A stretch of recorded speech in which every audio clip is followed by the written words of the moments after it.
Hello, welcome back to Valerie Geary's Book Nook. I'm Valerie. I am officially in the Nook today, which I feel like we haven't seen the Nook in a while. I've been doing some cleaning up of the house, moving some stuff around.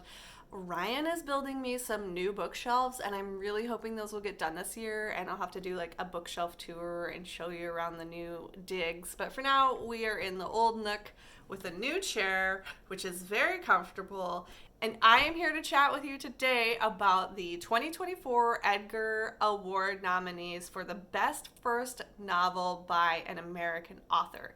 There are 5 books in this category, and in this video, I will be reading through all 5 of them, and at the end, I will be making my guess as to who is going to win the best first novel category on May 1st.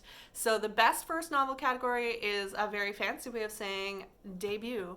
So this is the first book by these authors, or the first novel. I'm going to run through the titles quickly. We have The Peacock and the Sparrow by I.S. Barry, and this appears to be a spy thriller set in the Arab Spring. I'm not really that much into spy thrillers, but we have The Golden Gate by Amy Chua, and this is set in Berkeley, California in 1944, and I think this is going to be kind of a hard-boiled neo-noir detective story with some interesting twists and turns. I'm really drawn to this cover. This is, I think, the book that I'm most looking forward to reading in this series. We have Small Town Sins by Ken Jaworski, and this is set in a small town in Pennsylvania, a Rust Belt town that's kind of teetering on the edge of falling apart. And I think this is just centering around 3 different characters who kind of get involved in some potential questionable acts in the small town. Sins, would we say they're up to no good? Up next, we have The Russian Doll by Kristen Lausch, and this is a historical mystery about a woman who was born in Russia but is currently living in England. Her mother dies and leaves behind a set of dolls, like a bunch of dolls, and one of the dolls has a key in its head, which, okay, is a very interesting way to start a mystery. So the character sets out back to Russia, where she was born, to try and uncover the mystery of her past and her family's past. The final book in this category is Murder by Degrees by Ritu Mukherjee, and this is, again, another book set in Pennsylvania. This one is set in the 19th century and centers around a female physician who gets involved investigating the death of a young woman whose body washes up in the river. Everyone's saying, hey, this is suicide, except for that one doctor's like, I don't think so. So that is the list, all 5 of the nominees for the best first novel by an American author in the 2024 Edgar Awards. I am looking forward to diving into these and seeing which ones I like, which ones I hate, which ones surprise me, and which one I think is going to be the winner this year. So let's get started. We have a lot of reading to do. I will check back in with you as I read through each book and let you know my thoughts and feelings. I started reading The Last Russian Doll last night by Kristen Lausch. What a striking cover this is, and I think that this is going to be a pretty interesting read for me. So far, I'm really being drawn into the story. This seems to be one of those type of mystery history books that I sometimes really, really like and sometimes really, really hate. A lot of the times, those books that I'm talking about, the historical mystery, are set in Europe in World War II era, World War I sometimes, and so they kind of feel samey, but this one is set and centered around Russia and Russian history and the Soviet Union and some of the stuff that went on there that I am less familiar with, and so I think this could be a really interesting one in terms of exploring a new part of the world and a new history that I'm not as familiar with. I think another thing that I'm really enjoying with this one is that there is a fairy tale aspect to it, a fairy tale feel to the writing, but I am about 30 pages. I don't really have anything going on tonight. I really want to kind of get over the beginning section where we're introduced to everything and just kind of dig into the meat a little bit and see where this one is going to head. One thing that I really love about reading is that it is a nice escape from when I'm having kind of a low day or a high pain day, I guess in this case. It's nice to sit down and escape into a book, escape into someone else's life. I am more than halfway done with The Last Russian Doll by Kristen Loesch. This story is drawing me in, the characters are interesting. As I suspected, this is one of those mystery meets history kind of books. So we have Rosie, who was born in Russia. Her family is of Russian descent. When she was young, something terrible happened to her and her family, and her mother moved her to England, where she grew up, and she's currently going to Oxford. She gets invited by a famous author, a famous Russian dissident author, to come to Moscow with him. He wants her to help him with some research that he's doing, at least that's what he tells her, and she wants to go back to Moscow to kind of investigate her own past. And then the book also cuts to the history. It goes back to the Russian Revolution, to the Civil War in Russia between the Bolsheviks and the bourgeoisie, the Red and White armies. I don't know much about this history, and so it's been really interesting to kind of get to know it in a little bit of a fictitious manner. And so we go back to 1917, 1916, when the revolution is about to start, and we meet two new characters, Valentine and Tanya, and they are having a romantic love affair, and of course fate is pulling them apart. And I think that at some point, very soon, all the threads are going to start coming together. I just finished part 1, and it left me on such a cliffhanger, and so I am very excited to get to part 2. Like I said, really enjoying this one. There is a touch of gothic element to this, in terms of there's like this old house that's been burned down, and she's having kind of these haunting experiences. And it's just like this perfectly layered cake, and I am enjoying it a lot. I finished The Last Russian Doll. We have Rosie, who is living in Oxford in 1991, and she's engaged. She has a very full future in front of her, but she can't seem to leave her past behind. In the beginning of the book, her mother dies and leaves kind of a cryptic clue about Rosie's past.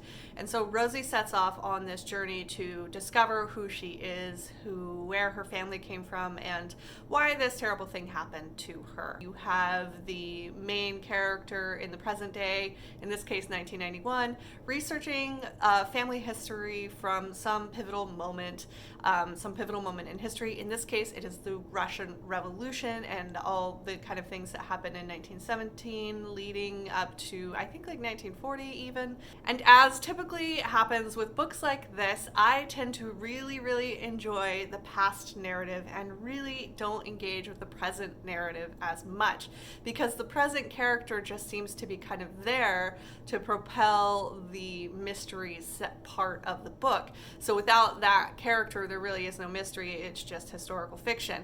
That kind of happened here. Now, I actually was enjoying the present story as well. There are some fairy tale and gothic elements to this that were kind of unexpected and worked in a really unique way for setting up the atmosphere and drawing me into the story. But in the end, it kind of went off the rails a little bit for me, and I think that what happened is that the author was just trying to do too much, trying to put too much into the story.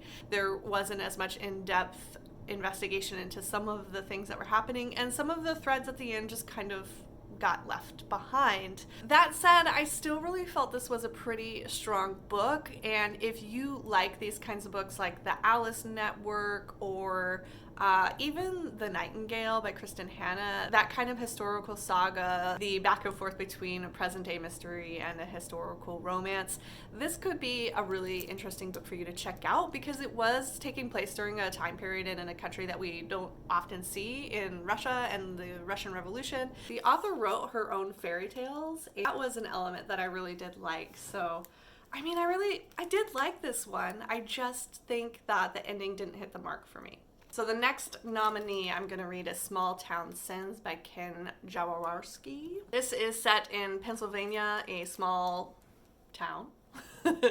a small Rust Belt town that I think has seen better days, and the people are kind of trapped in this past and future mindset of like, well, our town is falling apart, but also maybe we can revive it. This kind of place between decay and renewal. This book centers around 3 different characters who all live in this small town whose lives are suddenly shattered or upended by a series of events. The blurb here is not super clear about what's going to be happening, which is fine. I don't really need a blurb to like spell out every little thing. I just kind of want it to give me a flavor, a little hint of what I'm going to be finding. And I think this could potentially be a good character study of small town life, but also of these 3 main narrators, I would assume, who are dealing with kind of what happens when your small town really isn't going anywhere, and when there's a lot of like bad things happening, and the choices that you make to maybe try and get out of that small town. I feel like there's 2 books set in Pennsylvania this year. What's going on, Pennsylvania? Talk to me. Small Town Sins is a very quick read. There is a lot of exciting things that happen in this book. It was so quick that I didn't really have a chance to update you all as I was reading it. So I have finished Small Town Sins by Ken Jaworski, and this book, like I said, was just a very high octane style of crime thriller. So there are 3 characters in this book, and these 3 characters all live in the same small town in Pennsylvania. There was some industry in this town, and then that all kind of went away, and now you have your typical shops being shut down, people doing meth or making meth, selling meth. Interspersed among this, you also have people like there's a nurse in here, and there is a man who works at a metal shop, and he's also a volunteer firefighter, and their paths don't really intercross at all in this book. They just kind of all circle this same small town.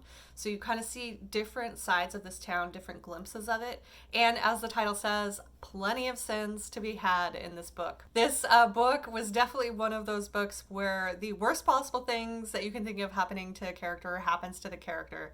And one of the things that I think this book kind of lacked was emotional depth as it was exploring some of these very difficult and tough themes.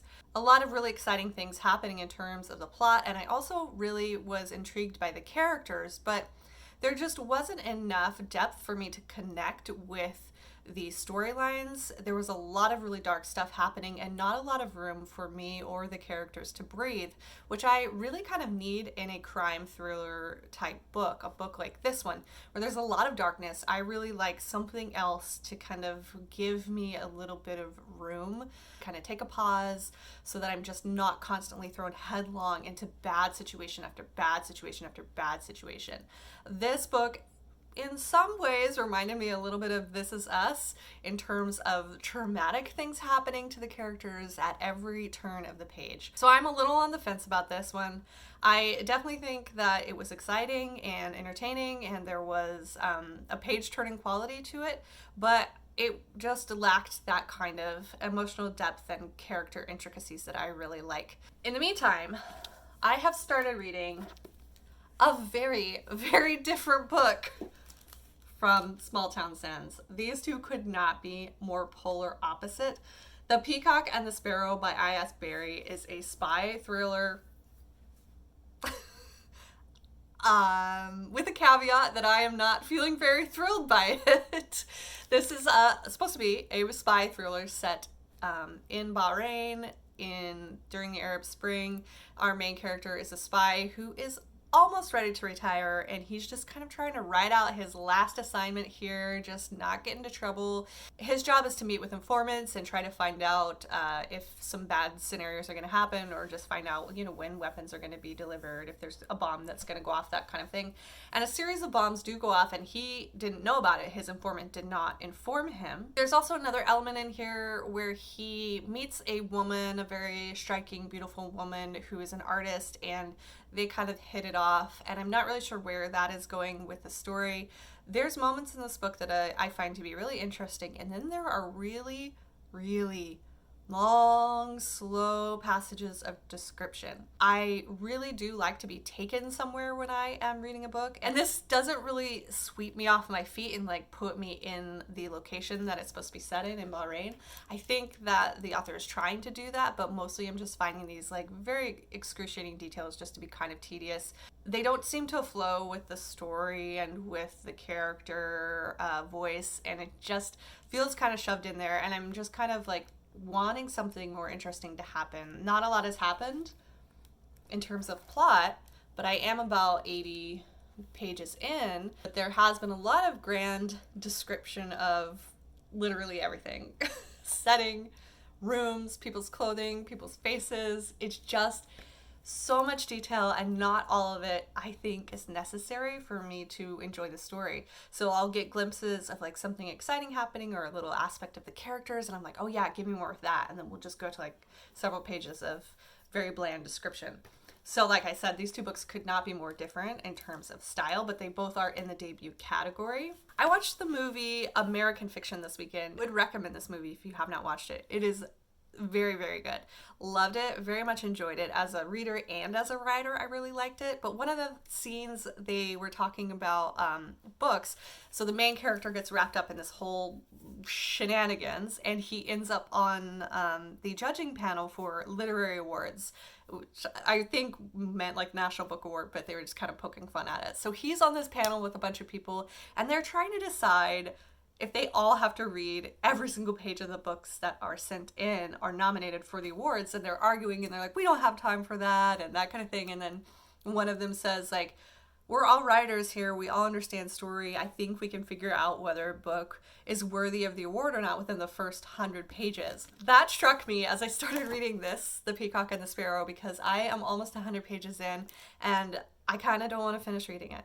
That isn't to say that it isn't a good book, it's just not a book for me. I'm not super into spy thrillers, especially the ones that are like very heavily realistic, which this one is very heavily drawn from a realistic place. I really like the absurd spy thrillers where you're like, that can't possibly be what happens. This one is very much grounded in reality.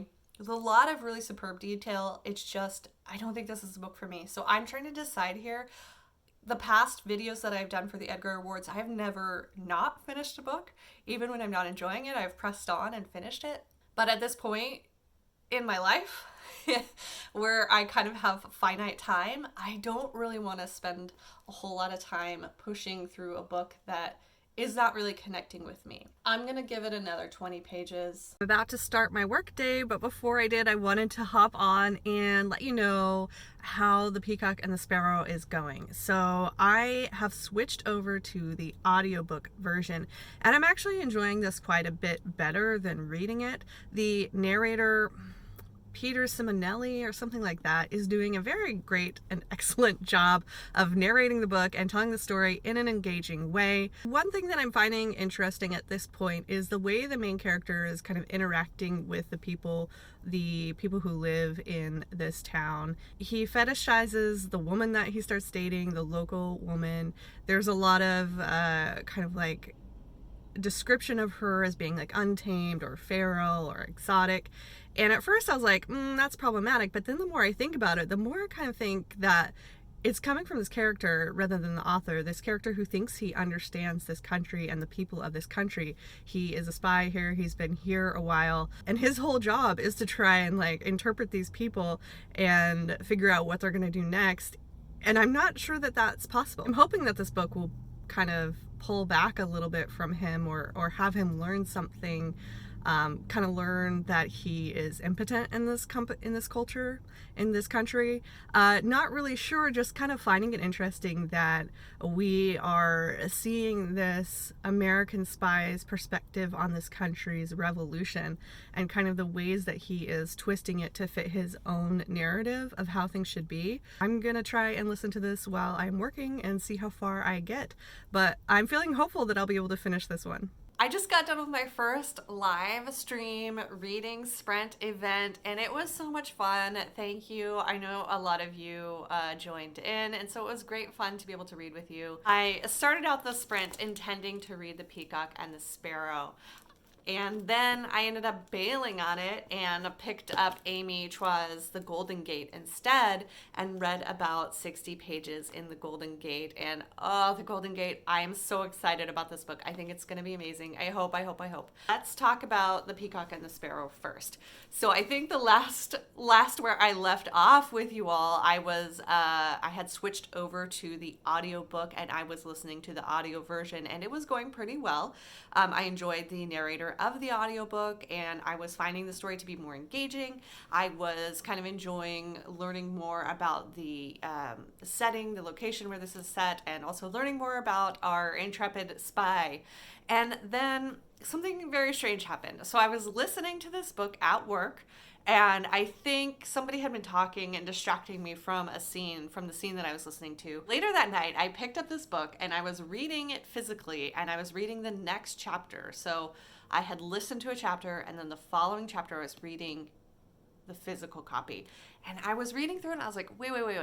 What happened in the last chapter? Because I thought something totally different happened. I had interpreted it a totally different way. And I think part of the disconnect was that I had gotten distracted listening to it. So I went back and read the last chapter in the physical book and I was horrified by what happened in that chapter. I was like, oh my God, he did not. The main character does something, for me, a little bit unforgivable. And I think that there is a little bit of leeway here in terms of, I think this main character is being set up as like an anti-hero. I'm not really sure. Like the first half of the book, he is kind of sympathetic. And I mean, he's not perfect. He's got his flaws. He is, a drunk.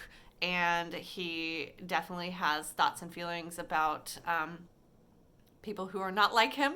And he doesn't always make great choices. He's, having an affair with one of his officers' wives, another officer's wives. Anyway, he's not like a super, good man.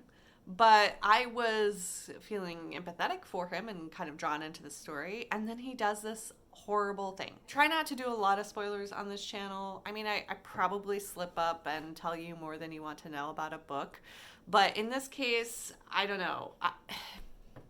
I don't know if I want to say. I always do this too. I'm like, guess what? I'm not going to tell you. So it was just kind of a part of the book that I just cannot get over. In terms of my connection with this character, I just kind of lost all empathy and all sympathy for him after this moment. And that just really disengaged me, disconnected me from the book itself and from what happens next. I do not care what happens next to this man or to the people that he's interacting with. I just don't want to continue.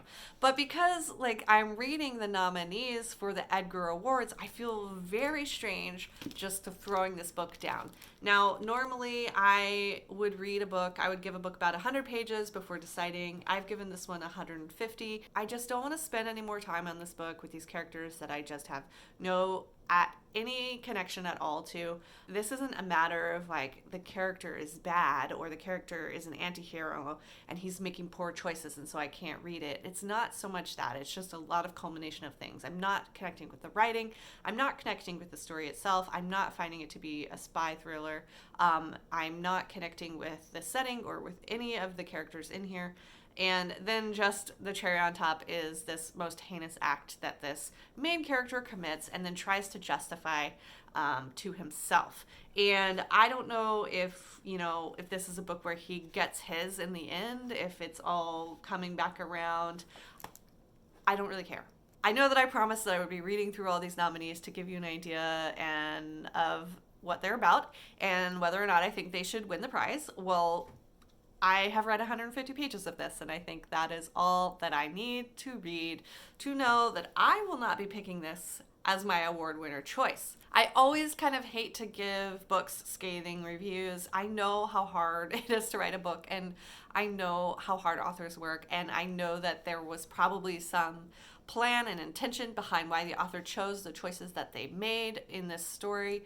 I don't know what those are. I just am not connecting with it. There may be other readers out here who are absolutely screaming at me right now saying, you didn't read this the right way, blah, blah, blah, which is fine. As I have said 100 times on the channel, reading is subjective, and sometimes a book doesn't find the reader at the right time. Sometimes a reader just brings their own narrative to the story and kind of doesn't understand what the author's trying to do. Sometimes it is a matter of the author setting out to do something and not achieving the thing they set out to do. This is a book channel, so I do try to justify why I'm bailing on a book, but in your own personal life, if you're not trying to come here in public and talk about why you're not reading a book, if you are just done with a book, you do not have to justify why you're done with that book. You can just put it aside. But when you bail on one book, it opens up an exciting new adventure into another book, and I am 60 pages into The Golden Gate by Amy Chua. Okay, so The Golden Gate takes place in San Francisco,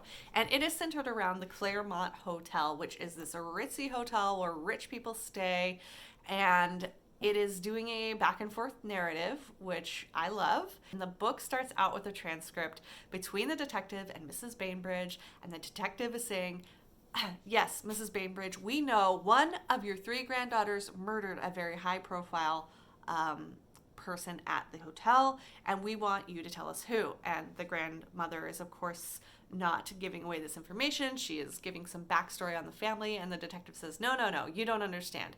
If you don't give us a name of one of your granddaughters, the one who did this, we will arrest all 3 of them. So the stakes starting off really high already. Then we go back in time from 1944 to 1930, and we are in the Claremont Hotel with these 2 sisters who are playing hide and seek, and one of these sisters ends up dead at the bottom of a laundry chute.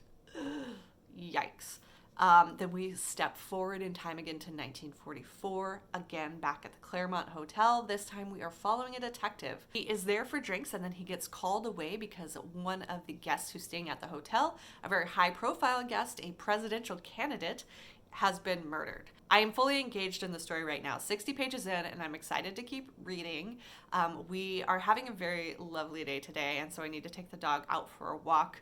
But otherwise, I don't really have any grand plans for this weekend. It's supposed to start raining again tomorrow, which is going to be perfect reading weather. And so I hope to just kind of get a lot read on this book this weekend, because I'm a little bit behind in trying to get this video posted in time. I will check back in with you after I've done a little bit more reading. But yeah, that's the update. We had to bail on one because it was not hitting with me, but we started another, and it is taking me for a ride. So we are back in the reading game after being in a little bit of a rut with this one. I am about halfway through The Golden Gate, and I am still very much loving this book. I'm very much invested in the characters, in the storyline, in the setting. What I love that the author is doing is that they're layering historical elements into the mystery itself. Learn a lot about San Francisco during this era, about the Chinese Exclusion Act, about the Golden Gate Bridge being built, and then there are a lot of really interesting layers with the plot itself. It's reminding me a little bit of Perry Mason, the new show that came out on HBO. There's been 2 seasons, the reboot of Perry Mason, those kind of noir vibes with a lot of interesting threads and mysteries being layered together with really interesting characters and some very creepy gothic type elements as well. Sunday night, so I have plenty more reading left to do. We are getting a pretty big rainstorm coming in any minute now, so yeah, I am gonna hang out on the couch under a cozy blanket and see how much more of this mystery I can get read. I have not been keeping up with you all on how the reading is going. I have been very busy with just life and work and reading and writing, and I haven't been checking in with you to let you know how everything is going. I finished reading through the nominees of the Edgar Award debut category. I read all 5 books. I finished up with The Golden Gate by Amy Chua, and then I read Murder by Degrees by Ritu Mukherjee. Both of these books were pretty good. I really loved The Golden Gate by Amy Chua.